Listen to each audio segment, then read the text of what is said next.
Okay, now that the exhaust is 100% finished, I got the hard part out of the way. Wow, glad that's over. Anyway, we're gonna do some intakes. Hopefully these aren't as difficult. There's two, twin turbo, blah, blah, blah. Let me see what intakes we got. I don't even know. Looks like these came from Boosted Autowerks. I don't know if that's a company or if that's who manufactured the Z's or both. I don't know if it's just a parts house. Oh, kind of cool sticker. A couple air filters, another sticker, nice. Set the air filters aside. A couple silicone tubes, and I believe there's some math housings in here.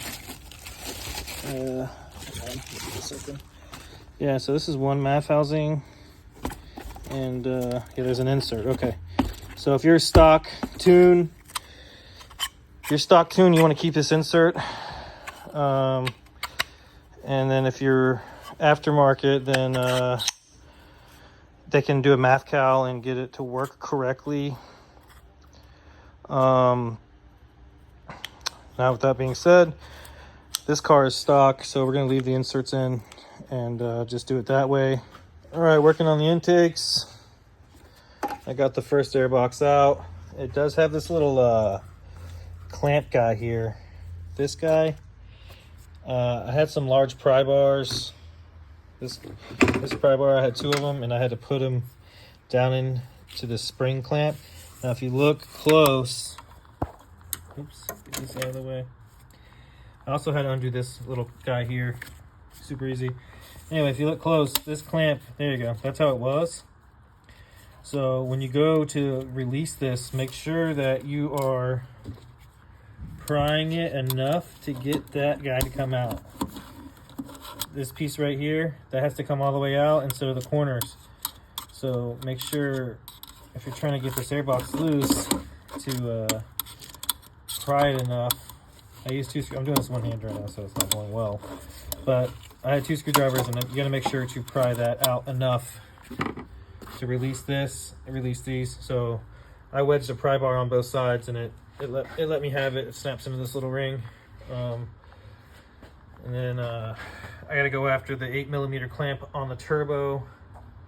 It looks to me like there's also a little, it's hard to see in this, there's a little line that goes, it looks like it goes to this. So I assume this is this side. I assume this is this side that goes like that once it's all together. And then whatever that tube is goes in here and you clamp it. So not too bad, a lot easier than the downpipes. I don't know if I have to get to this clamp from the bottom or what, but I'll figure that out now. All right, so you can see the clamp right there. There it is. I was able to get a quarter drive ratchet up there and loosen it from the bottom. I'm underneath the car. If you remove this oil filter, I think if you remove the oil filter, it would help a lot.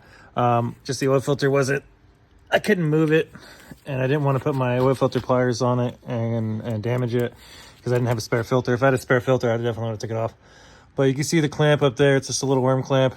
I got it loose, and then yeah, definitely easier from under the car. It still sucks, but yep, moving forward. All right, I got the factory intake tube off. You were able to access this from the top, so I kind of accessed it both ways. You don't necessarily got to get through the bottom. Took this clamp loose, and this little guy came out of there. So now I'm gonna install the new stuff and move to the other side.